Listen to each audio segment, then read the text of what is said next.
సమావేశానికి పాల్గొన్నటువంటి నాయకులందరికీ కూడా నా యొక్క నమస్కారాలు తెలియజేస్తున్నాను. నిన్నటి రోజు అనంతపురం శాసనసభ్యులు దగ్గుపాటి వెంకటేశ్వర ప్రసాద్ గారు కొన్ని ఆయనకు తెలిసి మాట్లాడుతున్నాడా తెలియక మాట్లాడుతున్నాడా అర్థం కాలేదు, కానీ అన్ని అబద్ధాలు. ఏ ఒక్క విషయం ఈరోజు ఆయన స్వామి భక్తుడయ్యాడు, అయ్యప్ప మాలలో ఉన్నాడు, కానీ ఏ విషయం ఆయనకు అవగాహన లేకపోయినా అబద్ధాలు మాట్లాడుతూ పెన్షన్లు పంపిణీ కార్యక్రమం చేస్తూ ఉన్నాడు. నిన్న 39వ డివిజన్లో పెన్షన్ పంచే కార్యక్రమానికి వెళ్ళాడు. అయ్యా ఎమ్మెల్యే గారు, మీరు ఈరోజు ప్రతి ఇంటికి వెళ్ళి పెన్షన్ ఇస్తున్నారంటే అది ప్రవేశపెట్టిన వ్యక్తి జగన్మోహన్ రెడ్డి గారు, అది మర్చిపోకు. మీరు గతంలో 2014 నుండి 19 వరకు మీ నాయకుడు ముఖ్యమంత్రిగా ఉన్నప్పుడు ఎక్కడ ఇచ్చేవాళ్ళు పెన్షన్లు? మీరు ఒక స్కూల్లో అందరినీ అక్కడ గుంపేసి అక్కడ ఒక అధికారిని పిలిపించి వాటిలో 50% రియల్ పెన్షన్లు ఇస్తే 50% దొంగ పెన్షన్లు కూడా ఇచ్చేవాళ్ళు మీరు. ఇది వాస్తవమా కాదా? ఒకసారి గమనించుకో. 2019 జగన్మోహన్ రెడ్డి గారు ముఖ్యమంత్రి అయిన తర్వాత సచివాలయం వ్యవస్థ, వాలంటరీ వ్యవస్థ తీసుకొని వచ్చి ప్రతి ఇంటికి పెన్షన్ అందించే కార్యక్రమం మొదలుపెట్టిన ఏకైక ముఖ్యమంత్రి ఎవరున్నారంటే అది జగన్మోహన్ రెడ్డి గారు. అలాంటి కార్యక్రమంలో నువ్వు భాగస్వామి అయ్యి ఈరోజు నీవు కూడా ఈరోజు అబద్ధాలు మాట్లాడుతూ ఉన్నావు. ఏం మాట్లాడుతున్నావు నువ్వు అబద్ధాలు? అనంతపురం డెవలప్మెంట్ గురించి, అసలు అనంతపురం డెవలప్మెంట్ గురించి మాట్లాడే అర్హత నీకు ఉందా అని అడుగుతా ఉన్నా. నీకు అనంతపురంలో ఎన్ని డివిజన్లు ఉన్నాయి, ఏ డివిజన్ ఎక్కడెక్కడ ఉంది, ఏ డివిజన్లో మీ కార్యకర్త ఎవరు అనే విషయం కూడా ఇప్పటికీ నీకు తెలియదు. అలాంటి నీవు అనంతపురం డెవలప్మెంట్ కాలేదు, గత ప్రభుత్వం శాసనసభ్యులు గారు వెంకటరామరెడ్డి గారు ఏం చేయలేదు అన్ని అబద్ధాలు చెప్పావని మాట్లాడావు. ఆయన అభివృద్ధి చేసింటే 1200 కోట్లతో అనంతపురం నగరాన్ని అభివృద్ధి చేసిందే తప్ప నీవు ఈ 18 నెలల కాలంలో ఏ ఒక్క పని కూడా మొదలుపెట్టలేదు ఇప్పటి వరకు. ఇది పదే పదే చెప్తున్నాం నీకు, కానీ నీవు మాత్రం అది మర్చిపోయి గత ప్రభుత్వంలో ఎవరు చేయలేదు. పోనీ నిన్న నువ్వు భూమి పూజ చేసిండే పనులు, ఆ టెండర్లు కూడా మా కౌన్సిల్లో ఆమోదమైండేటివి మాత్రమే, నీవు కాదు తెచ్చిండేది. ఇదే మున్సిపాలిటీలో మా కౌన్సిల్ సమావేశంలో మా కౌన్సిల్ మెంబర్లు, మా కార్పొరేటర్లు ఏ డివిజన్లో అయితే వర్క్ స్టార్ట్ చేయించారో అవి మాత్రమే జరుగుతున్నాయి. నీవు నిన్న భూమి పూజ చేసిండేది నీ సొంత నిధులు తీసుకొచ్చి, మీ ప్రభుత్వంలో నిధులు తీసుకొచ్చిండేటివి కాదు. ఇది కూడా గుర్తుపెట్టుకో. తర్వాత అనంత వెంకటరామరెడ్డి గారు, ఆయన రాజకీయ చరిత్ర ఉన్న వయసు లేదు నీకు, నువ్వు కూడా ఆయన తప్పుపడతా ఉన్నావు. ఎక్కడ అబద్ధాలు, ఎన్ని అబద్ధాలు? 450 ఎకరాలు ఆయన సంపాదించాడని చెప్తా ఉన్నావు. ఈరోజు 450 ఎకరాలు సంపాదించింటే ఆయనకు ఉన్న ఆస్తి వదిలిపెట్టి మిగతా అంతా నువ్వే తీసుకో, ప్రూఫ్ ఈరోజు నిరూపించుకో.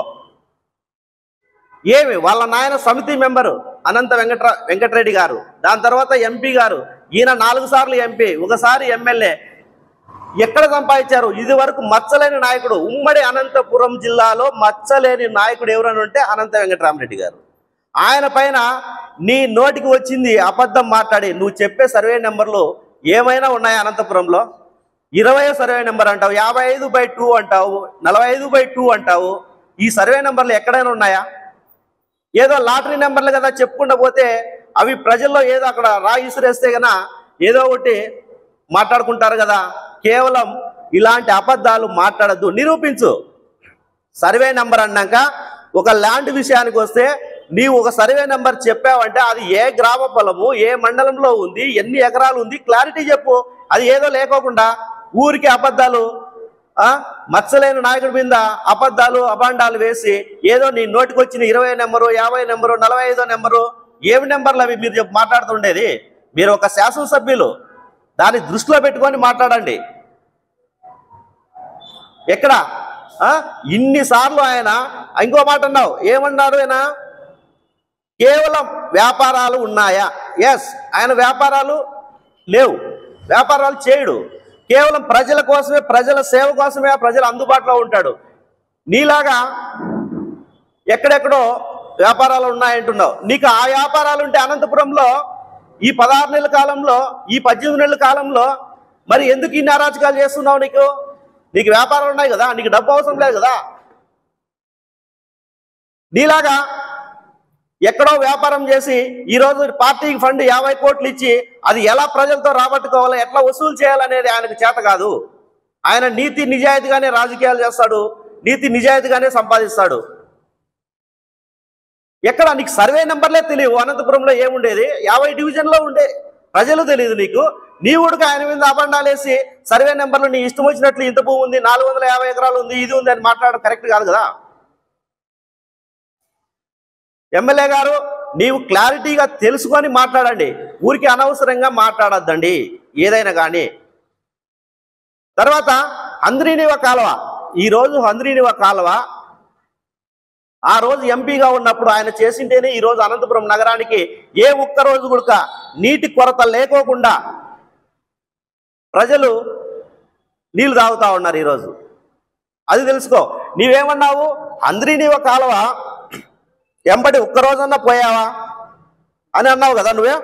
ఒకసారి చూడు, హంద్రీనివ కాలువ ఎవరు తీసుకొచ్చారు, ఎవరు హయాంలో ఆయన తిరిగాడా లేదా ఒక్కసారి చూపిస్తాను, చూడండి. హంద్రీనివ కాలం మీద కనీసం పాదయాత్ర చేసావా? ఎప్పుడన్నా ఎన్ని నీళ్ళు వస్తున్నాయని ఎప్పుడన్నా చెక్ చేసి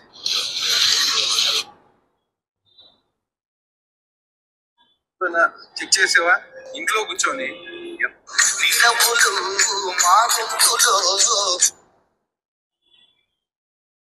చేసావా? ఇంట్లో కూర్చొని ఎవరో ఇచ్చిన ఫీడ్బ్యాక్ తో నువ్వు వెంకటరెడ్డి హంద్రీనివ పథకం అనేది ఇది ఇప్పుడుది కాదు, 2012లో.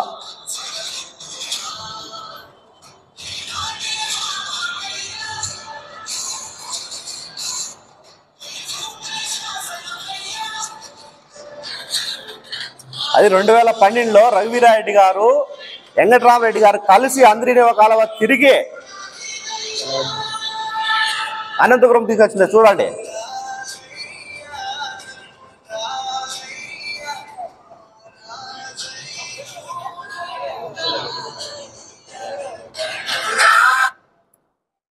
మరి ఈ వీడియోలన్నీ అబద్ధాలు కాదు కదా. మరి ఎమ్మెల్యే గారు అబద్ధాలు చెప్తున్నారా, వీడియోలు అబద్ధాలు చెప్తున్నాయా? కాబట్టి గౌరవ శాసనసభ్యులు అనంత వెంకటరామరెడ్డి గారిని మాట్లాడేటప్పుడు, ఆయన కుటుంబాన్ని విమర్శించేటప్పుడు నీ దగ్గర ఎవిడెన్స్ ఉంటే విమర్శించు, లేదంటే విమర్శించద్దు, తప్పుడు మాటలు మాట్లాడద్దు. తర్వాత మద్యం గురించి మాట్లాడావు. గత ప్రభుత్వంలో మద్యం తాగి ఎంతమంది చనిపోయారని. అయ్యా, నీకు మద్యం గురించి మాట్లాడే అర్హత నీకు ఉందా అని అడుగుతున్నాం ఈరోజు. మద్యం గురించి ఈ నగరంలో, అనంతపురం నగరంలో ఎంతోమంది రాజకీయాలు, ఎంతోమంది ఎమ్మెల్యేలు, ఎంతోమంది శాసనసభ్యులు రాజకీయాలు చేశారు. కానీ ఏ రోజు కూడా ఈరోజు అనంతపురం నగరంలో 36 వైన్ షాపులు ఉంటే, 36 వైన్ షాపులు ఉంటే ఎవరి 36 వైన్ షాపులు? లాటరీ పద్ధతిలో మీ ప్రభుత్వం వచ్చిన తర్వాత లాటరీ పద్ధతిలో అని చెప్పి మీ నాయకులు ఈ 36 వైన్ షాపుల్లో దాదాపుగా 26 వైన్ షాపులు నీ ఉన్నాయి. తర్వాత 10 వైన్ షాపుల్లో కూడా నువ్వు అక్రమంగా వాళ్ళని భయపెట్టించి దాంట్లో కూడా భాగస్వాములు అయ్యావు. మరి నీ గురించి మాకు తెలియదా?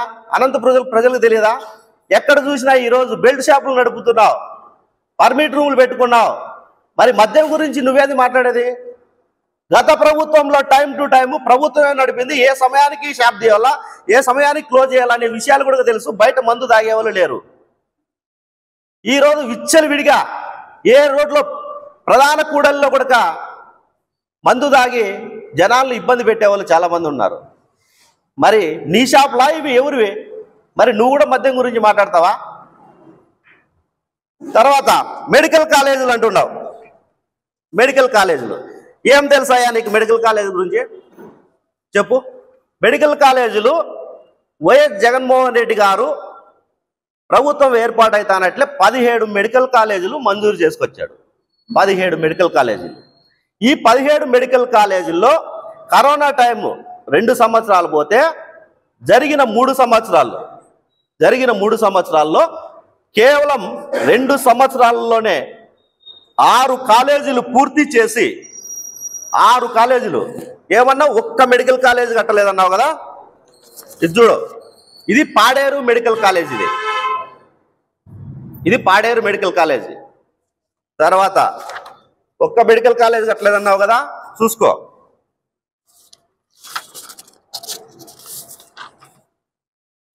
Eluru medical college. ఇది Eluru medical college.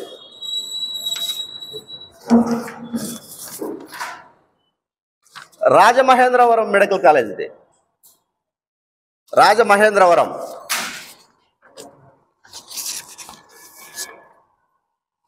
Machilipatnam medical college. ఇది Machilipatnam medical college.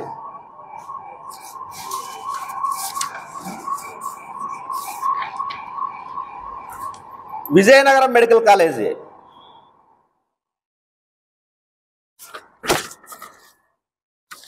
Nandyal medical college.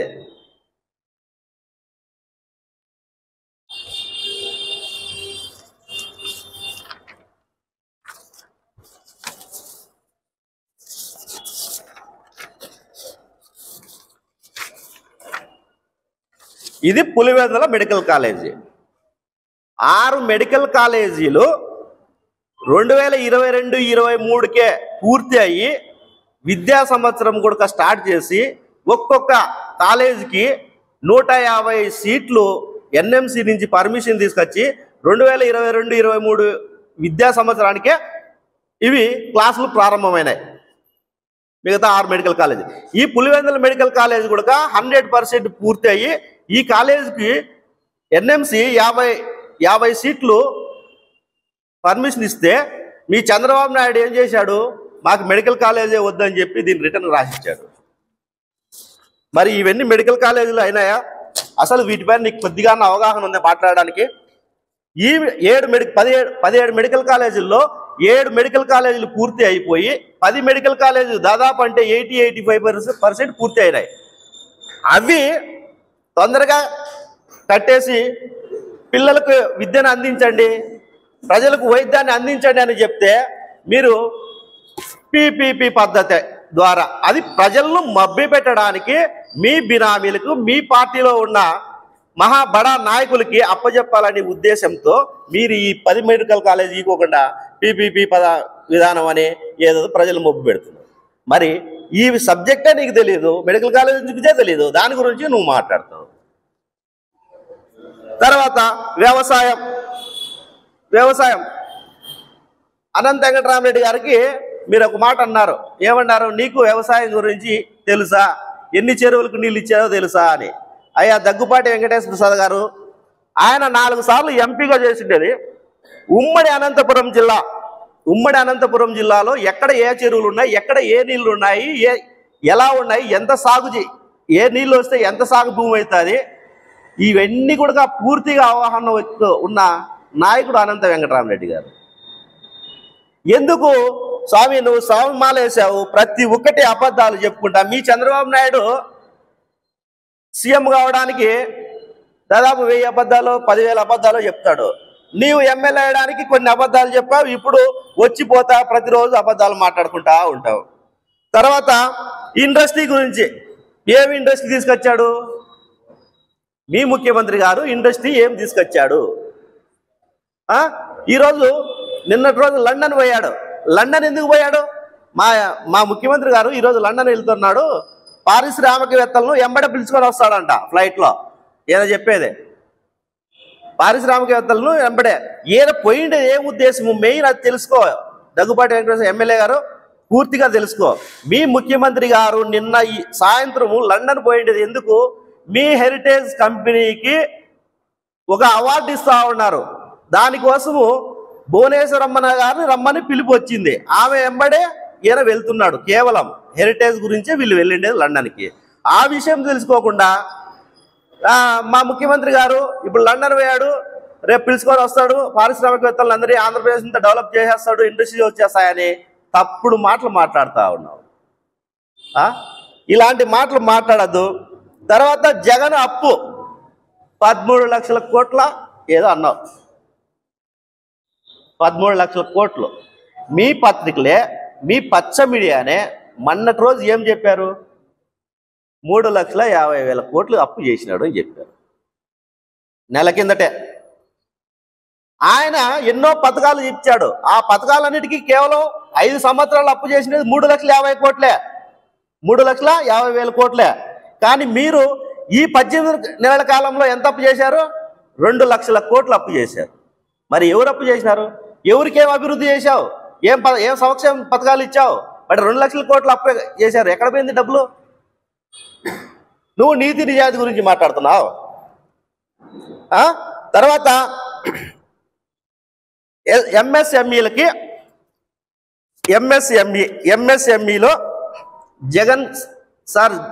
Jaganmohan Reddy గారు 2019లో ముఖ్యమంత్రి అవుతానట్లే మీ నాయకుడు చంద్రబాబు నాయుడు గారు 2014 నుంచి 19 వరకు ఎస్సీ ఎస్టీ పారిశ్రామికవేత్తలకు ఎంఎస్ఎంఈ కింద ఎంఎస్ఎంఈ కింద 1,500 కోట్లు అప్పు పెట్టిపోతే 1,500 కోట్లు అప్పు పెట్టిపోతే ప్రభుత్వం రాగానే 2020 మే నెలలో ఏమి చూడుకోకుండా ఒకేసారి 1,500 కోట్లు ఈ పారిశ్రామికవేత్తల ఖాతాల్లో జమ చేసిన నాయకుడు జగన్మోహన్ రెడ్డి గారు. ఈ రోజు మీ ముఖ్యమంత్రి గారు నిన్న కూడా సచివాలయాన్ని ముట్టడించారు. ఎస్సీ ఎస్టీ పారిశ్రామికవేత్తలు ఏం చేశాడు? ఈ ఉన్నదే 900 కోట్లు ఉంది, రాయితీ ఇవ్వాల్సిందేదే 900 కోట్లు ఉంది. అది కూడా ఒకేసారి వాళ్ళకి ఇవ్వకోకుండా ఈరోజు ఆ వచ్చే రాయితీ పైన 20% వేస్తాను అని నిన్నటి 20% వేస్తా ఉన్నాడు. ఈ వాయిదాల పద్ధతిలో ఇప్పుడే ఈ ఎస్సీ ఎస్టీ పారిశ్రామికవేత్తలు ఎక్కడో అప్పు తీసుకొచ్చుకొని పెట్టి బ్యాంక్ అప్పుకు చాలక ఆ కొన్ని మిషన్లు కొన్ని బస్సులు తర్వాత కొన్ని ఫ్యాక్టరీలు మూతేసుకునే పరిస్థితి ఉందా ఈరోజు? ముందు అవి క్లియర్ చేయమను. నువ్వు కొత్త ప్రాజెక్టులు తీసుకొచ్చేది, కొత్త ఇండస్ట్రీస్ తీసుకొచ్చేది కాదు. ఇప్పుడున్న ఇవ్వాల్సిన రాయితీ బకాయిలు చెల్లిస్తే తొందరగా వాళ్ళు కంటిన్యూగా ఆ ఎంఎస్ఎంఈ కింద ఫ్యాక్టరీలు నడుపుకుంటారు. అది చెప్పు మీ ముఖ్యమంత్రి గారికి. తర్వాత ఆరోగ్యశ్రీ అయ్యా దగ్గుపాటి వెంకటేశ్వర గారు, మీరు ఎంతో మంది ఎమ్మెల్యే 164 మంది ఎమ్మెల్యే ఉన్నారు. మీ ముఖ్యమంత్రికి చెప్పండి, మీ ముఖ్యమంత్రి తనయుడికి చెప్పండి, డిప్యూటీ సీఎం పవన్ కళ్యాణ్కి కూడా ఒకసారి చెప్పండి. ఈరోజు ఎంతో అవసరం పడుతున్నారు ప్రజలు. నెల నుండి ఆరోగ్యశ్రీ సేవలు బంద్ అయిపోయాయి. ఏ హాస్పిటల్లో ఆరోగ్యశ్రీ లేదు. ఈరోజు పోయి చూసాం అక్కడ ప్రతి పేదవాడు కూడా ప్రభుత్వ హాస్పిటల్లో ఎలా చూడరు, కనీసము ప్రైవేట్ హాస్పిటల్కి పోతే ఆరోగ్యశ్రీ లేదు. ఇది గమనించండి. నెల రోజుల నుండి ప్రజలు చాలా మంది ఇబ్బంది పడతా ఉన్నారు. ఇది గమనించి మీ ముఖ్యమంత్రి గారికి తెలియజేయి. ఎన్ని అబద్ధాలు చెప్తావో, అబద్ధం కావాలంటే ఒక నిజమే తీసుకెళ్ళి మీ ముఖ్యమంత్రి గారికి చెప్పిందో పెట్టు. గతంలో జగన్మోహన్ రెడ్డి గారు ఒక కుటుంబానికి 25 లక్షలు ఆరోగ్యశ్రీ బీమా ఇచ్చిన నాయకుడు జగన్మోహన్ రెడ్డి గారు. ఈరోజు ఆ ఆరోగ్యశ్రీనే లేకోకుండా చేశారు. నెల రోజుల నుంచి ఆపేశారు. ఇది ఒకసారి గుర్తు చేయండి. ఎమ్మెల్యే గారు ఒక్కసారి చెప్తున్నావు, ఇంకొకసారి నువ్వు మాట్లాడేటప్పుడు అనంత వెంకటరామరెడ్డి గారి పైన అబద్ధాలు చెప్పి ఏదో మభ్యపెట్టి ప్రజల్లో నమ్ముతారని అనుకోవద్దు. అనంత వెంకటరామరెడ్డి గారు నిజాయితీ అయిన ప్రజలకు అందుబాటులో ఉన్న రాజకీయ నాయకుడు. ఆయన పైన నువ్వు మాత్రం అబద్ధాలు చెప్పి ప్రజలను మభ్యపెట్టద్దు. ఫస్ట్ నీవు చూసుకో, ఈ అనంతపురం నగరాన్ని ఈ 18 నెలల కాలంలో నువ్వు ఏం చేశావు, ప్రజలు ఏమనుకుంటున్నారు, నీ గురించి నువ్వు ఒకసారి మీ కార్యకర్తలతో, మీ డివిజన్లో ఉన్న నాయకులతో చర్చించుకొని నీ గురించి ఒకసారి తెలుసుకొని తర్వాత మాట్లాడు.